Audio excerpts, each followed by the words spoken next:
কেমন আছো তোমরা সবাই? আশা করছি তোমরা সকলে খুব ভালো আছো, আর আমিও খুব খুব খুব ভালো আছি। তো আজকে চলে এসেছি তোমাদের সাথে নতুন আরেকটা ভ্লগ নিয়ে। সেটা হচ্ছে ডেলি রুটিন। আমি সারাদিনে কী করি না করি সেটাই তোমাদের সাথে আজকে শেয়ার করবো। তো সাথে থাকো আর ভিডিওটা দেখতে থাকো, কেউ স্কিপ করো না। আর যারা আমার চ্যানেলে নতুন আছে তারা প্লিজ আমার চ্যানেলটাকে সাবস্ক্রাইব করে পাশে বেল বাটনটা প্রেস করে রাখো, যারা আমি ভিডিও ছাড়লে তোমাদের কাছে আপডেটটা পৌঁছে যায়। আর যারা পুরনো আছে আমার ফ্যামিলিতে অলরেডি জয়েন করে নিয়েছো, তারা তো ভিডিওটা দেখতে থাকো। আর হ্যাঁ, তাদেরকে বলছি please like comment share and subscribe করে দিও। তো চলো শুরু করা যাক। তো এই যে আমি এখন আমার বাবানকে ঘুম পাড়িয়ে দিয়েছি, এবার যাওয়া যাক রান্নাঘরের দিকে। রান্নাঘরে রান্না করতে হবে, তো চলো। আর সকালের দিকটা তোমাদের সাথে শেয়ার করতে পারি না, কারণ তখন আমি প্রচণ্ড ব্যস্ত থাকি। ও অফিসে যাই, আর এইদিকে ছেলেকে তাড়াতাড়ি করে খাওয়াতে হয় খাবার করে, এই জন্য ওই দিকে রান্না করতে হয়, সকালের খাবার করতে হয়, এই জন্য আমি প্রচণ্ড ব্যস্ত থাকি, যার জন্য তোমাদের সাথে আমি শেয়ার করতে পারি না। তো চলো এখন যে যে করে সেগুলি তোমাদের সাথে শেয়ার করবো, তো সাথে থাকো আর দেখতে থাকো। তাদেরকে তো আমি বললাম আমার বাবান ঘুমাচ্ছে, এই দেখো ও কিন্তু কাকাগোড়ায় এরকম কোলবালিশ খুলে দিয়েই ঘুমায়, আর এইদিকে ওর খেলনাগুলো সব রয়েছে। যাই হোক, আমি এবার যাওয়া যাক রান্নাঘরের দিকে, তো চলো। তো এই যে আমি এখন রান্নাঘরে চলে এসেছি, আর আমার শাশুড়ি মা অলরেডি রান্না বসিয়ে দিয়েছে। এইদিকে ডাল সিদ্ধ হচ্ছে, আর এখনও ভাত বসানো হয়নি। আম ডাল করা হবে, তাই জন্য ডাল সিদ্ধটা অলরেডি করে নিচ্ছে। আম আনতে আমার শাশুড়ি মা ফ্রিজ থেকে আম বের করতে অলরেডি ভুলে গেছে। তো যাই হোক, দেখা যাক। আমাদের ফ্রিজে কিন্তু অলরেডি দেখো, আর এত গরম পড়েছে ফ্রিজে শুধু জলই ভর্তি করা। দেখা যাক আম কোথায়। তো এই যে আম তো আমি পেয়েই গেছি। তোমরা কারা কারা আম ডাল খেতে পছন্দ করো প্লিজ আমাকে কমেন্ট বক্সে কমেন্ট করো, কিন্তু অবশ্যই জানিও। তো চলো। তারপর এইদিকে আমি আমের খোসাগুলো ছাড়িয়ে খুব সুন্দর করে আমগুলো কেটে আমগুলো পিস পিস করে নিচ্ছিলাম। আর আমগুলো আমি দুটো আম কেটে নিয়েছিলাম টক ডালের জন্য। আর এদিকে আমার আম কাটা হয়ে গেছে। আমি আমটা ভালো করে জল দিয়ে ধুয়ে, দেখো আমের থেকে কেমন কষ বেরিয়েছে। তারপরে গরম জলে দিয়ে দিলাম, যাতে বাকি যেটুকু কষ আছে সেটুকু গরম জলের মাধ্যমে যাতে বেরিয়ে যায়। তো গরম জলে দেওয়ার পরে আমগুলো বেশ নাড়িয়ে দিলাম আমি হাত দিয়ে। আম কিন্তু কষটা না বের করলে না ডালটা ঠিক কালো কালো হয়ে যায়। তারপরে ভাবলাম জলগুলো একটু ভরে নিই, তো জল ভরা আমার হয়ে গেছে। তারপরে এইদিকে আমার ভাতও বসানো হয়ে গেছে, এদিকে ডালেও জল দিয়ে দিয়েছি, আমও দেওয়া হয়ে গেছে। আমি এদিকে ঢাকা দিয়ে রাখলাম। এবার আমি ডালটা ফুটে উঠেছে বলে চিনি দিয়ে দিচ্ছি। আমাদের বাড়িতে কিন্তু ডালে খুব চিনি খায়, ঠিক টক ডাল বলা চলে না, ওই মিষ্টি ডাল টক ডাল সমানভাবে। তো এদিকে আমার ডালও প্রায় হয়ে গেছে, এবার তেলে দিতে হবে। তো ডালটা গামলায় ঢেলে নিলাম, এদিকে আমি তেল বসিয়ে দিয়েছি। তারপরে আমি ডালটা না ভাবছিলাম যে আলাদা একটা বাটিতে তুলে নেবো, কারণ প্রথমে যদি একবারে তুমি ডালটা ঢালতে যাই না গায়ে ছিটে আসে, যার কারণে আমি ডালটা একটা ছোটো বাটিতে তুলে নিচ্ছিলাম। আর এদিকে দেখে দিচ্ছিলাম যে আমার কিন্তু ভাতের জল অলরেডি ফুটে গেছে। তো যাই হোক, আমি ডালটা বাটিতে তুলে নিয়ে তারপরে এদিকে সর্ষে আর লঙ্কা, শুকনো লঙ্কা আর অল্প দুটো সর্ষে, কালো সর্ষে দিয়ে হাতা দিয়ে ভালো করে সর্ষেটা ভেঙে দিচ্ছিলাম। তারপরে অল্প একটু ডাল যেটা তুলে রেখেছিলাম সেটাও ঢেলে দিলাম, তারপরে গামলাটাও কিন্তু আমি ঢেলে দিলাম।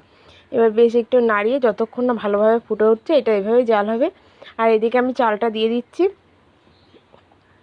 চালটা কিন্তু আমরা কিন্তু ভিজিয়ে রাখি, প্রায় 1-1.5 ঘন্টা মতো আমরা কিন্তু চালটা ভিজিয়ে রাখি, এতে কি ভাতটাও কিন্তু তাড়াতাড়ি হয়। তোমরা একদিন ট্রাই করে দেখো। তো যাই হোক, ভাতটা ফুটে গেছে, তো চলো দেখি আমার শাশুড়ি মা কী করছে। তো এইদিকে আমার শাশুড়ি মা এখন খাচ্ছে, আমার খাওয়া হয়ে গেছে। আর এই দিকে দেখো একজন মহারাজ টেবিলের নিচে শুয়ে আছে। এর কিন্তু আবার দুটো বাচ্চাও হয়েছে, জানো তো। বাচ্চা দুটো সবসময় আমাদের উঠোন দিয়েই খেলা করে। তারপর বাসনগুলো ছিল ঝুড়িতে তুলে নিলাম, তুলে বাসনগুলো সুন্দর করে আমি কিন্তু জায়গায় গুছিয়ে রাখলাম। মিক্সার মেশিনটা এখানে থাকে, যেহেতু মনার খাবার আমাকে পেস্ট করে খাওয়াতে হয়, ওর তখন সব দাঁত ওঠেনি, যার জন্য পেস্ট করে খাওয়াতে হয়, ওই জন্য সব গুছিয়ে গুছিয়ে রাখতে হয়। আর ওই মিক্সার মেশিনটা আমার সবসময় কাজে লাগে, মিক্সার মেশিনের ওই বাটিটা, যার কারণে আমি ওর পরেই রেখে দিই। তারপর আমার শাশুড়ি মাকে বলছি দেখো তো লবণ টবণ মিষ্টি সব ঠিক আছে কিনা। শাশুড়ি মা খেয়ে কী বলছে সেটা তোমরা একবার শোনো। হেভি হয়েছে। হ্যাঁ, তাই তোমরা শুনতেই পেলে, উনি বলছে খুব ভালো হয়েছে। যাই হোক, আমার শাশুড়ি মা কিন্তু খুব মজার একজন মানুষ।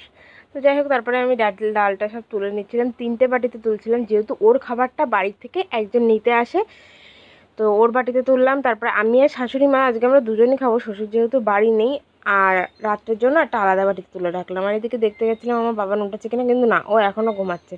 তারপরে আমি জল খেয়ে ভাবলাম একটু বসে নিই, আপাতত কোনো কাজ নেই। তো আমি বেশ খানিকক্ষণ বসেছিলাম। তারপরে এসে দেখি আমার শাশুড়ি মা আলু পেঁয়াজ লঙ্কা প্রায় সবই কাটা হয়ে গেছে, তাই আমি এই ফ্রিজ থেকে ডিমটা বের করে নিয়ে এসে, আসলে গরমের মধ্যে যত তাড়াতাড়ি রান্নাঘর থেকে বেরোনো যায়। তো যাই হোক, গেলাম আবার ডিমটা নিয়ে রান্নাঘরে। মাকে বলছিলাম তুমি কিন্তু পেঁয়াজ টেয়াজগুলো সব ঠিকঠাক করে কেটে দিও। তারপরে এদিকে ডিম আমি আনা হয়ে গেছে, এদিকে ভাত আমি উপর দিয়ে দিয়েছিলাম, ভাতটা আমি তুলে নিলাম, নিয়ে ভাতটা এবার জায়গায় রেখে দিয়েছি। তারপরে এইদিকে আমি ডিমের মামলেট করার জন্য একটা গ্লাসের মধ্যে ডিমটা গুলে নিচ্ছিলাম। দেখো আমার কিছু তেল দেওয়া হয়ে গেছে, ডিমটা ঢেলে দিলাম। আর ডিমের যেহেতু মামলেট করে তরকারি করা হবে, এই জন্য উপর পিঠটা আমি এইভাবেই করেছিলাম। দেখো আমার ডিম ভাজা কিন্তু হয়ে যাচ্ছে, প্রায় কমপ্লিট। আর 3টে ডিম দিয়েছিলাম যেহেতু আমরা 3জন খাবো। আমার শ্বশুরের আজকে আবার এক জায়গায় নেমন্তন্ন ছিল, যার কারণে আমরা দুজনেই দুপুরে খাবো। আবার রাত্রেবেলা ওর এক জায়গায় নেমন্তন্ন ছিল, তাই জন্য আমরা তখন ওরা 3জন, সেই জন্য আমরা ডিমটা অল্প করেই করেছিলাম। দেখো ডিম ভাজা কিন্তু আমার প্রায় কমপ্লিট। তো তোমরা কারা কারা এরমভাবে ডিম ভাজা করে অমলেট করে তরকারি খেতে ভালোবাসো প্লিজ কমেন্ট করে জানিও। আর এইদিকে দেখো আমার বাবান উঠে গেছে, উঠে কোলবালিশ নিয়ে খেলা শুরু হয়ে গেছে। একটু একটু আমার দিকে তাকাচ্ছে আর একটু একটু খেলা করছে। তারপর আমি ওর হাতটা ধরলাম, ধরার পরও আমার দিকে তাকিয়েই আছে। দেখো কেমন করে তাকিয়ে আছে, কিচ্ছু বোঝে না বাচ্চাটা।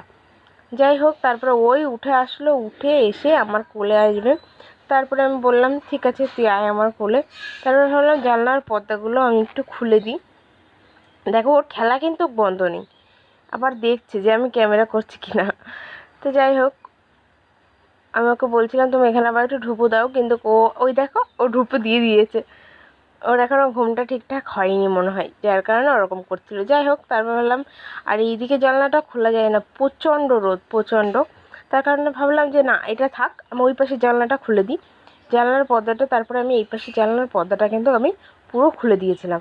একটু জানলার পর্দা খোলা না থাকলে কিন্তু ঘরের ভিতর হাওয়া বাতাসটাও কিন্তু ঢোকে না।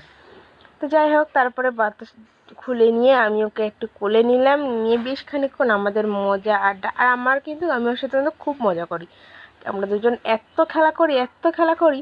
যাই হোক, ও ফোনটা ধরতে চাচ্ছিল, আমি বলছি ফোনটা ধরতে নেই, ফোনটা ধরতে নেই, আমি ওকে বোঝাচ্ছিলাম। তারপরে আমার দেখো ওইদিকে কিন্তু আমার সব কাজ হয়ে গেছে, বাকিটুকু তোমাদের সাথে আমি কিছুই শেয়ার করতে পারিনি। রান্না করা, গ্যাস মোছা, বাসন মাজা, আমার স্নান সব কমপ্লিট হয়ে গেছে, যা যা কাজ ছিল। এসে স্নান টান করে এসে আমি চুলটা আঁচড়াতে আঁচড়াতে, আসলে ফোনে আমার একদমই চার্জ ছিল না, আর এদিকে না কারেন্টও ছিল না, যার কারণে আমি তোমাদের সাথে আর কিছু শেয়ার করতে পারিনি। তারপরে এদিকে আমি স্নান করে এসে চুলটা আঁচড়ে নিচ্ছিলাম।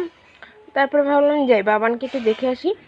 ও কিন্তু আবার ঘুমিয়ে পড়েছে, ঘুমিয়ে পড়েছে মানে ও স্নান খাওয়া খেলা সব হয়ে গেছে। আমি ওকে স্নান করিয়ে ও বেশ খানিকক্ষণ খেলা করলো, করে খাইয়ে, ওই যে বললাম ফোনে চার্জ ছিল না, তাই জন্য তোমাদের সাথে আমি শেয়ার করতে পারিনি।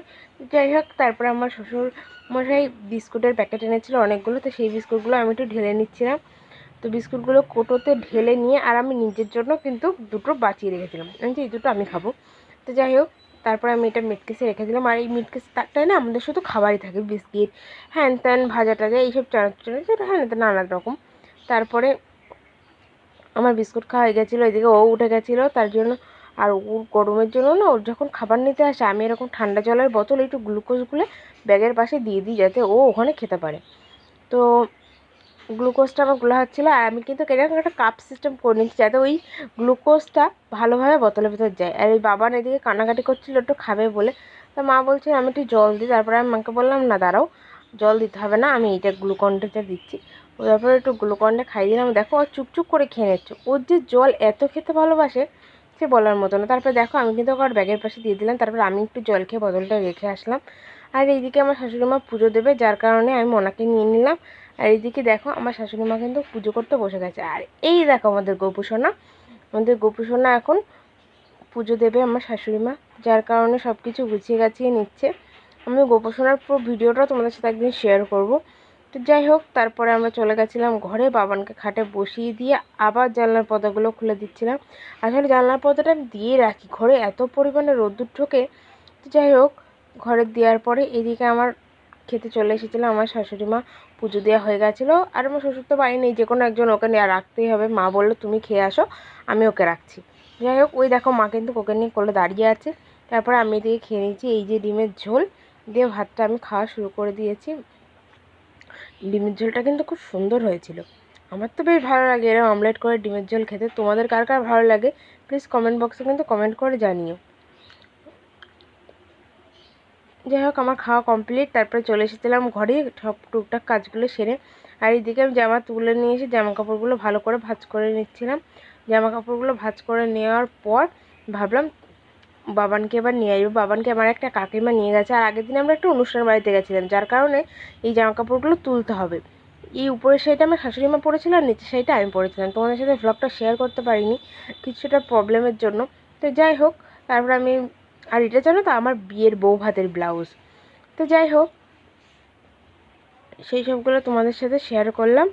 আর তারপরে আমি ব্লাউজগুলো ভাঁজ করে জায়গায় রাখলাম। ভিডিওটা এখানেই এন্ড করছি। সবাই ভালো থেকো, সুস্থ থেকো। আর আমার এই ভিডিওটা কেমন লাগলো প্লিজ কমেন্ট বক্সে কমেন্ট করে জানিও। আর যারা নতুন আমার এই ভিডিওটা দেখছো আমার চ্যানেলের প্রথমবার, তো প্লিজ আমার চ্যানেলটাকে সাবস্ক্রাইব করে দিও। আগে একবার বলেছি, তবুও আরেকবার বললাম। তো আজকের মতো এই পর্যন্তই। টাটা, দেখা হচ্ছে নেক্সট ভিডিওতে।